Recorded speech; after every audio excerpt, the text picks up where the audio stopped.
Okay, welcome everyone. We are continuing our series on exploring the soul. And we're going to go back a little bit, and I'll explain why.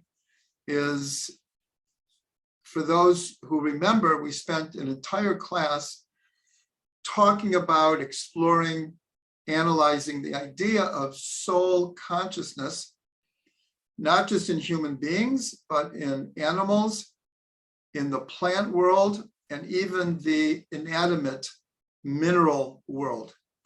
And there was much discussion from a Jewish point of view, a Kabbalistic point of view, a scientific point of view, lots of research lately on the secret life of plants, consciousness in plants, debates of how to term it. But we definitely saw that in our tradition, and we reviewed many different sources, that there is this idea that all of creation, from the mineral to the vegetable to the animal to the human, all have a certain level of consciousness or soul. So again, everyone's invited on the WhatsApp. We have all of the old classes.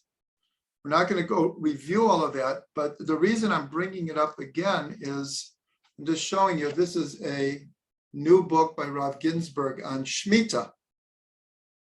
And it's in Hebrew. It does not exist in English right now.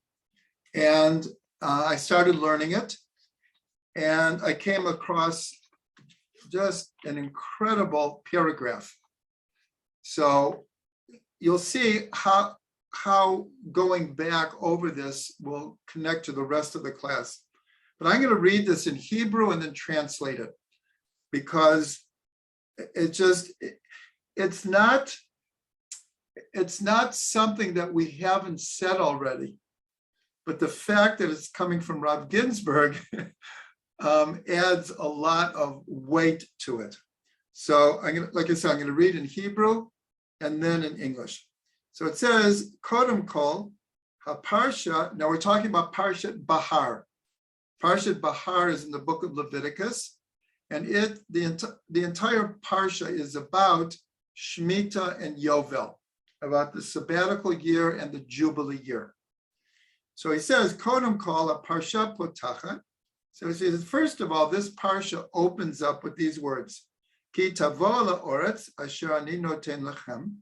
When you come into the land that I am giving you, b'shavta ha'oretz Shabbat l'Hashem, and the land will rest, will have a Shabbat for God.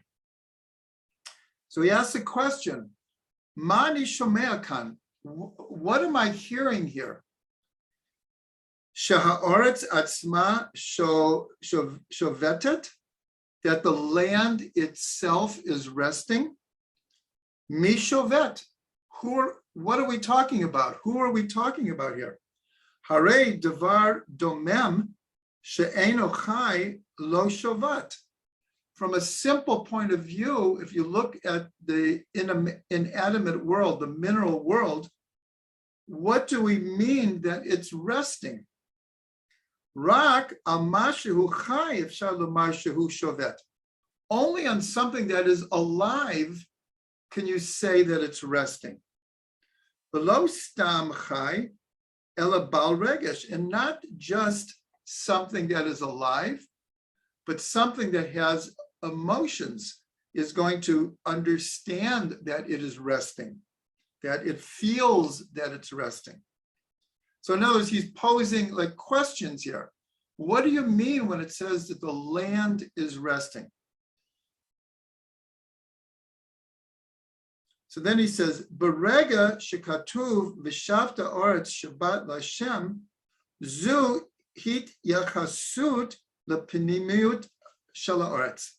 So as soon as I'm reading this, and it says, and the land will rest, a Shabbat for Hashem, this relates to the pnimiyut of land, the inner dimension of land. Hakara v'hargasha sha'oretz hi nefesh chaya. This is what I wanted to get to, because we hear from this that there's a recognition and a feeling that the land has a living soul.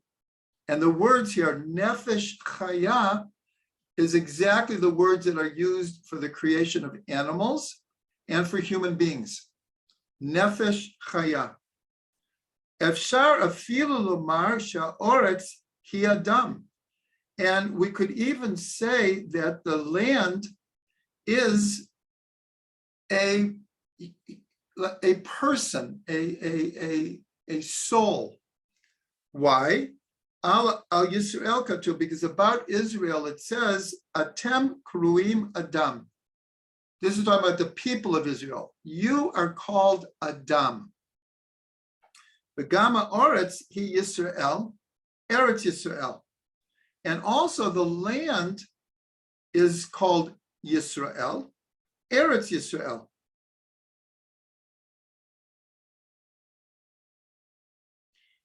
Zeh hadavar harishon shetzarich largish dafka kasher lo ovdim et haaretz. So he said that's the first thing we have to feel during the sabbatical year when we're giving the land its rest. Matchilim largish kama sha'aretz be'etzem chaya, that we begin to understand and feel how much the land itself. Now, this is not talking about the trees on the land per se. It's talking about the earth, the land itself. Of course, it includes the plants and the bushes and the grasses and the vegetables and the fruits. But here it's the land itself is alive. Well, Kamosha Adam zakuk liyom menucha, and just like a person is in need of a day of rest, once in a week, kach ha'oretz zakuka v'tzarich letet la shanat shabbaton yeh la'oretz. And so also, the land is in need of its rest. And that's what it means, Shanat Shabbaton Yeh La'oretz, a full year of rest for the land. So when I read this, it was like, this is exactly what we've been talking about. But I want to take this a little bit further, and we talked about this, the idea that nothing can exist without a spark of God in it. If at any point God would remove or interrupt the flow of divine energy into everything in the world, from the tiniest particle of an atom to the largest galaxy and everything in between, it would cease to exist. So every morning in our prayers, we say the following.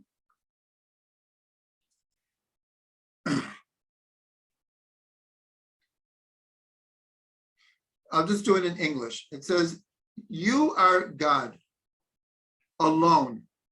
You have made everything in the heavens of the heavens and all of their host, the earth and everything that is on it, the waters and everything that is in it, and you give life to all of them.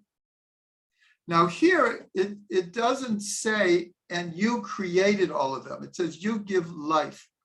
So I'm just going to read to you quickly what the Art Scroll says. And as we know, the Art Scroll it's not a mystical explanation. It's usually the simple, straightforward. So on this, it says like this. It says, and you give life, you give them all life. Even inanimate objects have life in the sense that they have whatever conditions are necessary for their continued existence. So we see from this that there's this idea that everything is alive. Because if you looked inside of a stone, you would see an incredible frenetic movement of energy. All of matter is energy. And energy, if you looked in every atom, it is like moving, it is dynamic. So this idea of chai, even the inanimate has what we call life, and if it has life, it has a certain level of consciousness. And that's like, just reviewing what we said, that science is baffled, but it appears from a number of different angles that individual atoms seem to make choices. Now, science is just baffled by this. It's like they how can we understand this? But from our tradition, we can understand it.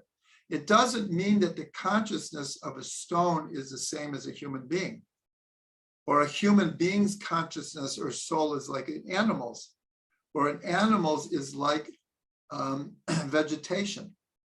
But everything has a certain level of life or consciousness. And there are actually many, many other verses. For example, when we finish the Yishtabach prayer, which we say every single day, which ends what's called Psuke de Zimra, verses of song. So we end by saying, "Blessed are you, Hashem, God, King, exalted through praises, God of thanksgiving, Master of wonders, who chooses musical songs of praise, King, God, life giver of the world." And it doesn't say life giver of human beings, it says of the world. So there is this idea that since everything has a spark of God animating it, and God is the ultimate soul of the universe, as it were, and the ultimate consciousness. So on some level, everything has solar consciousness. The semantics here, very subtle semantics, and I invite people to go online because there's tremendous debate in modern science how to categorize soul and consciousness. In other words, what is soul? Not just in science, among philosophers and different religions, trying to describe and put in logical terms what exactly is the soul and what is the connection with consciousness. So that leads us into the main subject of tonight, and that is the Sphera of Da'at. We've been learning that the powers of the soul are the Sphirot. And then that we have the three garments of the soul. In other words, the way that the soul manifests itself and expresses itself is through thought, speech, and action. So tonight, what I wanted to do is just take one of the Sphirot and kind of go deeper into it, because the Sphera of Da'at is the most connected to the concept of consciousness. And because there's a very deep connection between consciousness and soul, by looking at Da'at, we'll understand a lot about the powers of the soul.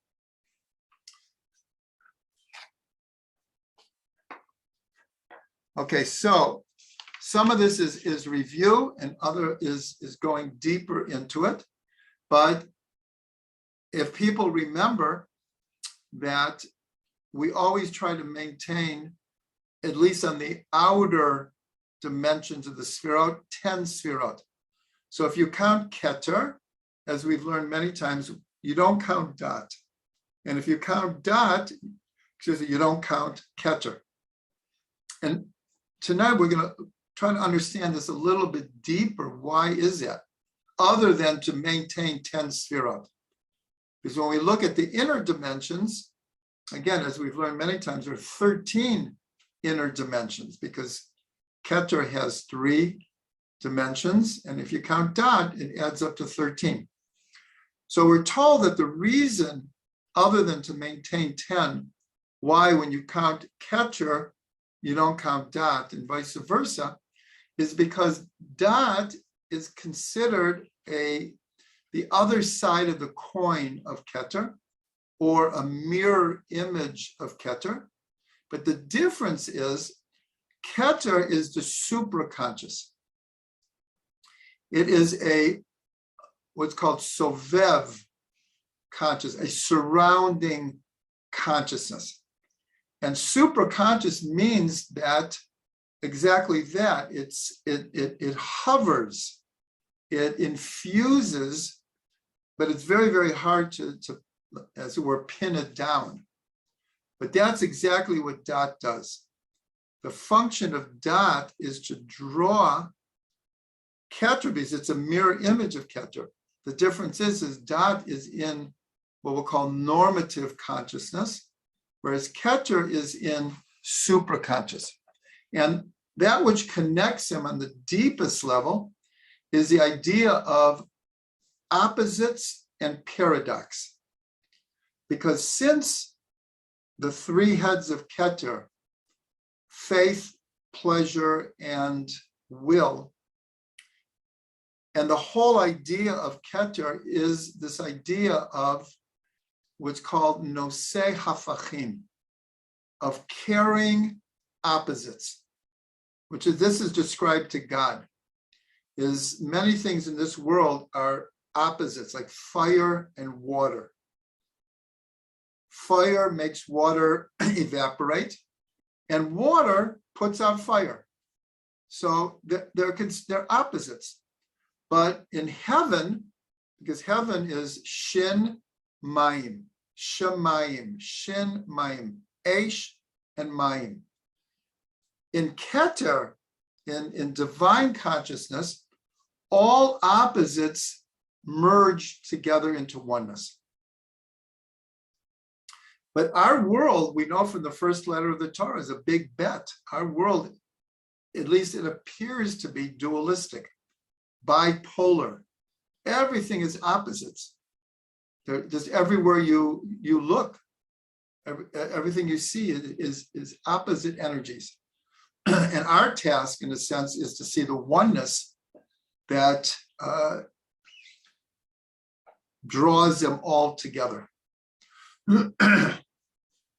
So that's the function of Dot, is drawing this transcendent, paradoxical, supraconscious level into normative consciousness. And this is really the secret behind the tree of knowledge of good and evil. Knowledge, of course, is Dot. And here it's 2 opposites, good and evil, or it appears to be opposites, good and evil. So that's the connection, that's the role of Dot. Now the inner dimension, as we have learned, remember every sphere has an inner motivational psychological dimension, is yichud, unification.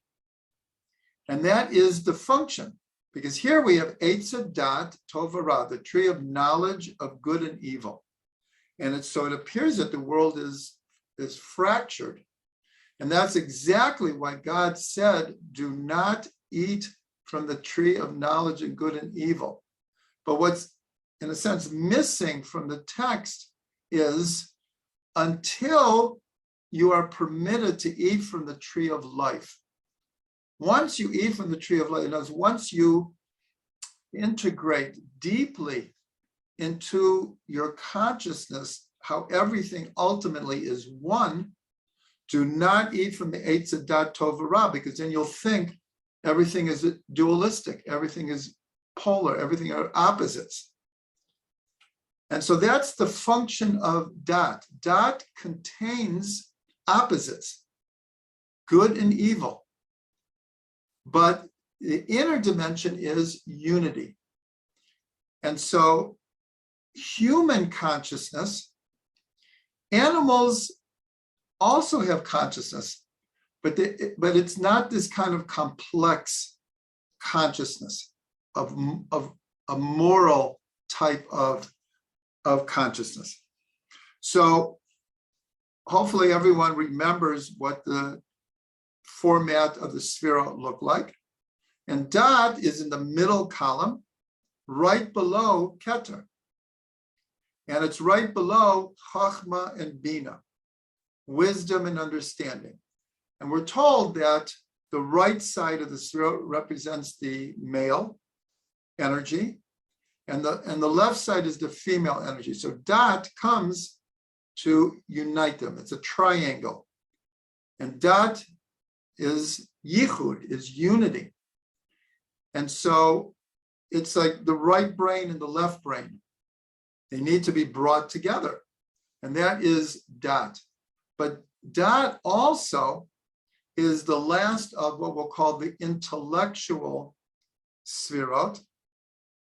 And after Dat comes the lower emotional Sphirot.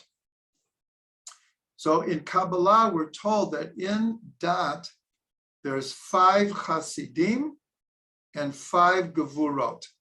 There are 5 aspects of loving kindness and 5 aspects of severity or judgment or withdrawing energy.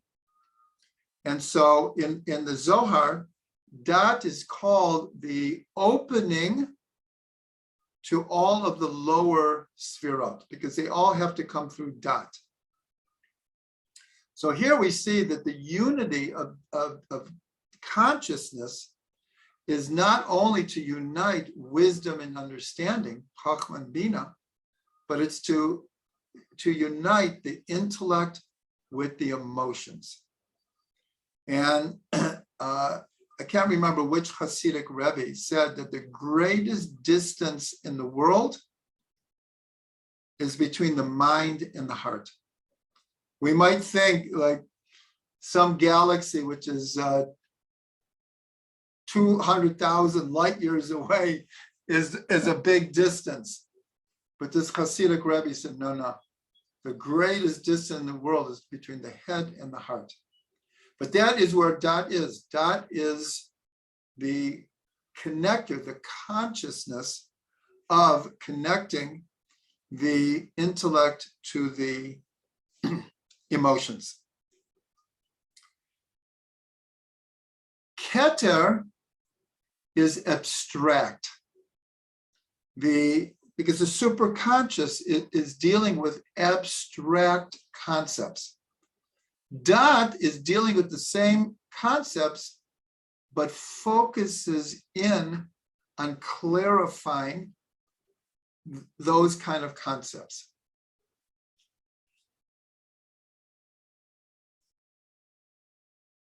Now, the Zohar makes an amazing statement that Zer Anpin, which means the lower Sphirot, the Sphirot of the emotions, Chesed, Gevura, Tiferet, Netzach, Hod, and Yesod, the lower Sphirot. So the Zohar says these emotions are one and connected to the highest level of Keter, which is a bit of a surprise. We would think that the emotions, how are they connected to the superconscious or this very, very high abstract level? Well, that actually is how we deal with emotions, because so many times we don't understand our emotions. Our emotions are being triggered or fueled by the unconscious, the subconscious, and the superconscious. And that's why this comment that the Alter Rebbe promoted very, very much is hamoach shalit al halev, that the mind must rule over the heart, because if not, the emotions are too connected to the abstract supra-conscious, and it's very hard to get a handle on them. So the mind has to rule over the heart, and that's the role of dat, of consciousness, is to be able to unify mind and heart. Now, of course, this is an ongoing 24/7 occupation, because we live with our emotions, we live with our thoughts, and there's no end game here. But I think everyone knows that when the mind doesn't rule over the heart can be very, very fluctuating, can be very just here and there and everywhere, and pulled in many different dimensions, and fiery. And so the mind has to rule over the heart, though the Alter Rebbe also made it clear that there is a certain wisdom of the heart that in a certain sense is more elevated than the intellect itself. In other words, we have to listen to the heart. When we say rule over the heart, it does not mean to squash the heart at all. It's just to give it proper direction. So when the emotions are connected and dependent on Keter, that's what's called Teva Rishon. This is a Torah from Rav Ginsburg. That's called our first nature. In other words, all of us, every person is completely different. We all look at the world differently. We react to the world differently. We feel the world differently. And this is called Teva Rishon, our first nature. And there's something tremendous about our first nature. It's like who we are. But it's somewhat problematic because everyone needs rectification. Everyone needs clarification, refining. And so when the mind rules over the heart, this is called Teva Sheni, one's second nature. In other words, through spiritual work, especially we just finished Sfira to Omer. Hopefully that's what we were all doing for 7 weeks. We were working on the lower 7 Sfirot, but by applying our mind to it and getting a handle and fixing and elevating and purifying our midot, our emotions. That's what we were doing. Chesed sheba chesed, gevura sheba chesed, teferet sheba chesed. Each day, looking at all of these aspects and then trying to figure out, well, how do I be a better person? If I have something to fix, how do I fix it? That's called a person's second nature.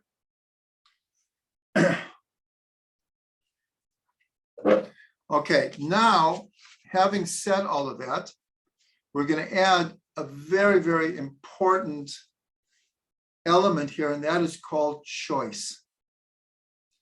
That Rav Ginsburg has a whole book called Consciousness and Choice. How to find your soulmate.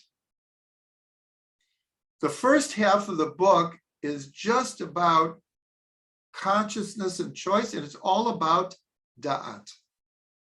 Much of what I'm teaching tonight is coming from these ideas, and probably next week as well. That da'at is synonymous with consciousness. And consciousness, I'm not going to say synonymous, but again, because these definitions are not easy, but human consciousness has to do with the special soul that we have. The choices that humans make are not the kind of choices that animals make. Animals make choices according to really two things: pleasure and survival. And part of survival is giving birth to a new generation, because even animal consciousness, it's ingrained. It's not, that's a difference. It's not thought out for an animal why it has to reproduce. It is so ingrained, it's just what they do. But also the plant world. Plants put out seeds. Flowers put out seeds. Trees put out seeds. Vegetables, if you don't pick them, they will put out seeds. So everything, this is part of pleasure and survival. A plant in a drought will functional consciousness, it will do whatever it has to do to survive the drought. But human consciousness is dealing with all kinds of complexities because our soul is different. This we learned from the first class, and we've repeated it many times. Only a human soul has what's called nishmat chayim, the soul of life. Everything else is called nefesh chaya, a living soul. But only a human being has a nishmat chaya. So dat is about choices. And that will go again to the idea of eitz dat, tov v'ra, the tree of knowledge of good and evil, because that implies choice. And that's one of the, to me at least, one of the most important of all of the definitions of what does it mean to be created in the image of God. And that is that we have choices, Animals also have choices on a certain level, and so do plants. And now we even say atoms have certain choices, but it's not our moral, soul-like, ethical kind of choices. It's more survival and pleasure type of choices. Only human beings are making moral and ethical types of choices.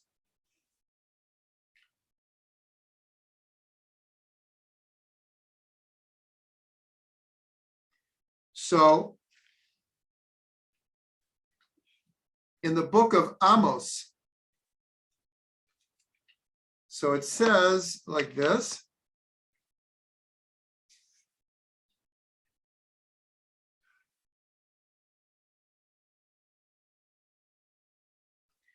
So Amos is talking in God's name to the people and says, listen to this word that has been spoken by God to you, Bnei Yisrael.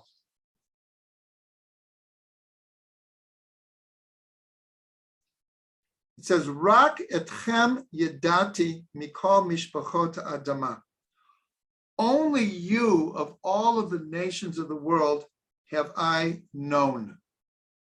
So the way Rav Ginsburg explains, it has the word dat in it, but it means chosen. Here it means chosen. Only of all the nations have I chosen you for your special mission. Doesn't mean that other people are not special, but God chose us for a certain mission. So here we see that the word dat is connected to choice. And that again is the tree of knowledge of good and evil, is God did not want Adam and Eve to partake of these choices until they ate from the tree of life. And according to our tradition, what is the tree of life? We call the Torah the tree of life.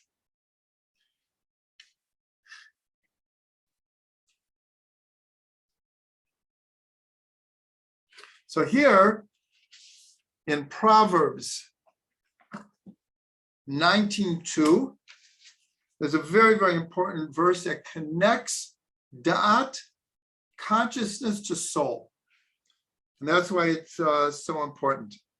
It's 19:2, and it says like this.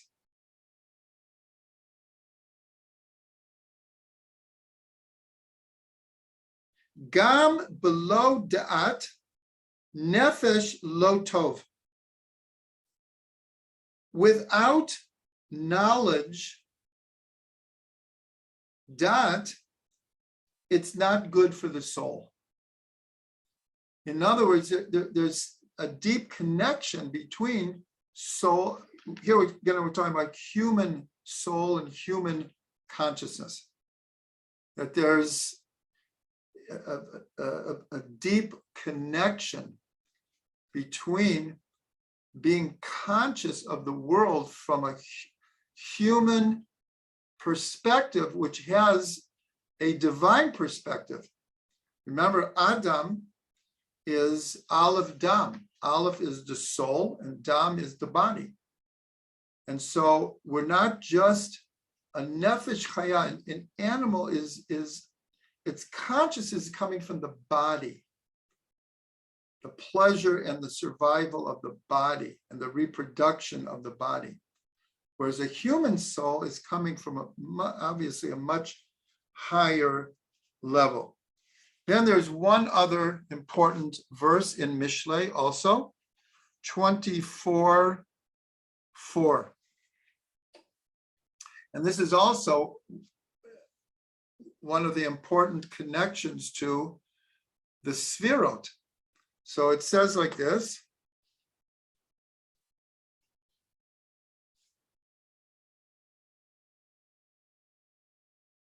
One second.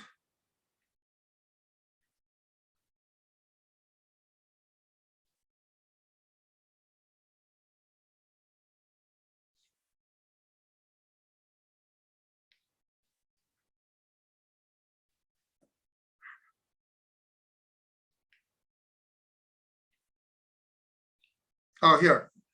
It says, B'chachma yibaneh bayit, with wisdom you will build a house, u'betvuna yitchonen, and with bina, with understanding, it will be established, u'beda'at chadarim yimal'u, kol hon yakar v'na'im, and with da'at, with knowledge, rooms will be filled up with all kinds of precious and pleasant items.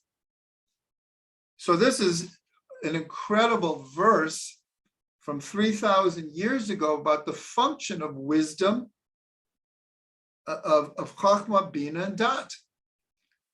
Wisdom builds the house, but it's not really established until Bina, the woman who's called the home, establishes it. And then Dat fills the rooms. What are the rooms here? The lower Sphirot. When you have Dat, then the lower Sphirot are filled with all kinds of precious and pleasant things. So this is an amazing, it's actually two verses that show us the flow of the Sphirot, from wisdom to understanding to knowledge, and then into the lower Sphirot. All the rooms are the lower Sphirot.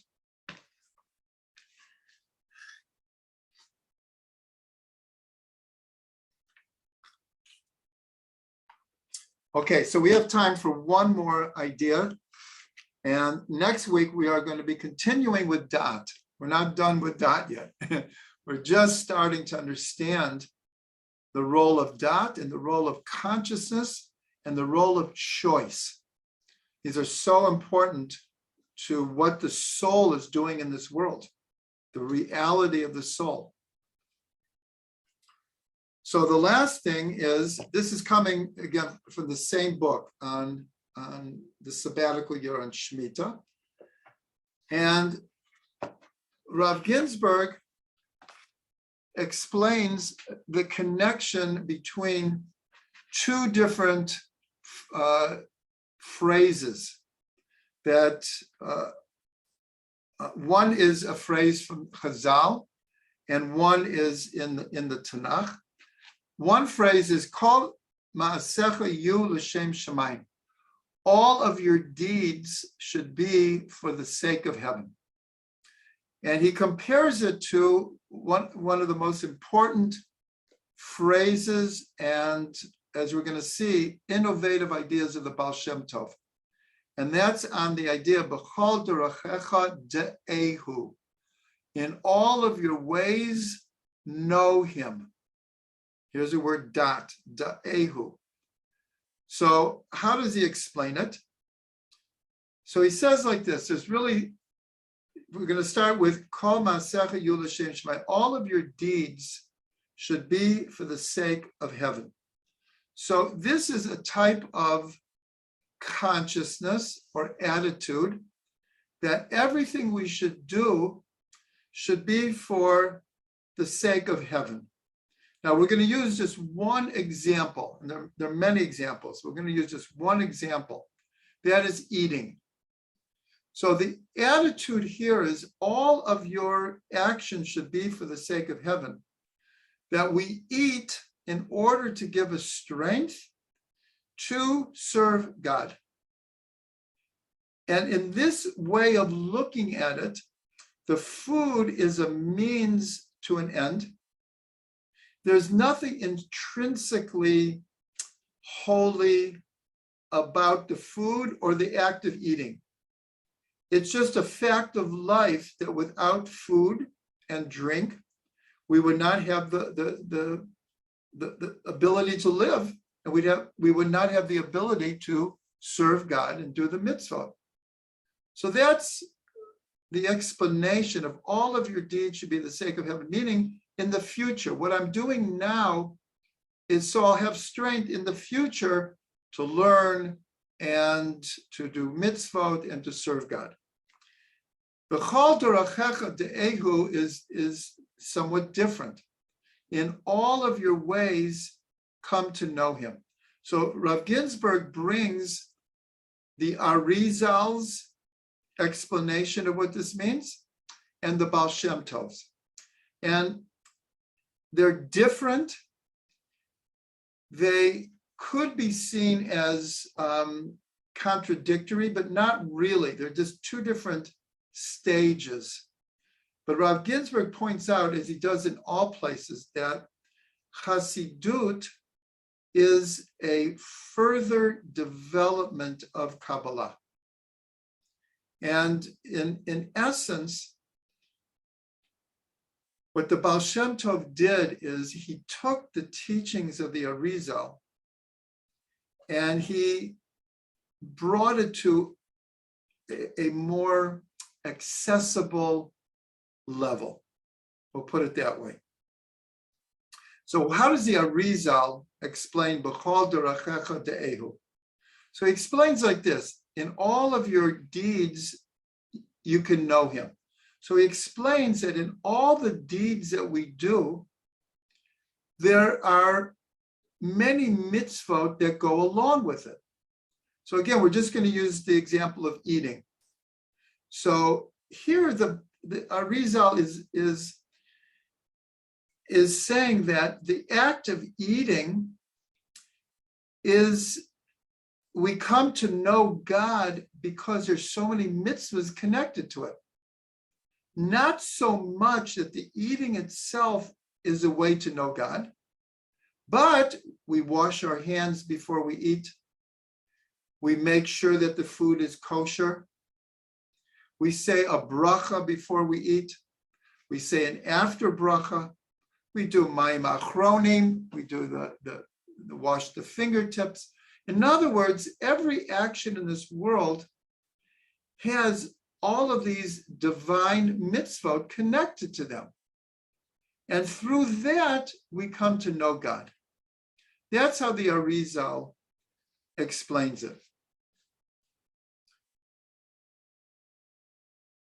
The Baal Shem Tov came, and again, this became one of the main pillars of Chassidut. And he explained it like this: in all of your ways, you can know him. He's not disagreeing with the Arizal.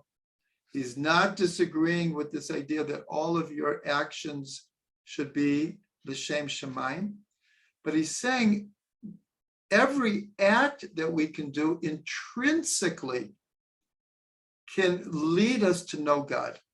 So therefore, the act of eating, not connected to the other mitzvot that surround it, and not, I would say, not only the mitzvah connected to it, and not only that it will give me energy to serve God in the future, but the act of eating itself becomes a way to know God.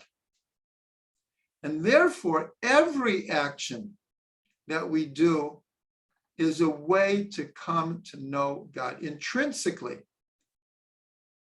That the divine energy is not just a surrounding energy of mitzvot that are connected to a certain action, but the action itself can become holy in of itself, intrinsically. So I brought that because this has to do with different levels of, in a sense, consciousness, and different levels of choice that we make about how we see the world. And this is how the soul expresses itself through the choices that we make. See, before we said that the powers of the soul are expressed through thought, speech, and action. And that, of course, is true. But the key here, and as I said, we will continue next week exploring deeper this idea of da'at, this idea of consciousness and choice, is the way the soul expresses itself is first and foremost through the choices that it makes, through free will. And that, in a sense, is what constitutes at least one of the aspects of being created in the image of God, in the likeness of God, that through our choices, our soul expresses itself. And then the garment is the thought, speech, and action. Now, it's true, sometimes we think things just spontaneously. We don't choose. I think everyone knows this very well. We don't always choose what thoughts are passing through our mind. We are taught, though, the more mature we are spiritually, the more we can control. But most of us are just human beings, and we can't always control. And sometimes, even though we should be able to control what comes out of our mouth, we all know very well sometimes we can't do that either. That we say things that 2 seconds later is like, why did I say that? Like, how could I have said that? And of course, the same thing with action. But what we're trying to say here is an ultimate level, an ideal level. The soul is expressing itself through the choices that it makes. And it is activating its potential. For example, let's say someone has a talent for music, but it will depend on what choices a person makes, how much that potential is going to be activated. A person could choose to devote 2 hours a day to practicing their instrument. Or a person, after many years, can decide, I've had enough. I took it as far as I can. Or it's a nice hobby, but I'm putting it to the side. In other words, the choices will determine our direction in life. So that's why dat is so important. And so we're going to end here for tonight. And we're going to continue next week with exploring the soul and the choices that it makes through the sphera of dat. So give us all a blessing. Give us all a blessing that the verse that we read from Mishlei, that without dat, it's not good for the soul. So we should all be blessed to have what's called, and we're going to be exploring this next week, what's called harchavat dat, expanded consciousness, expanded dat, and what's called yishuv hadat, a settled sense of dat.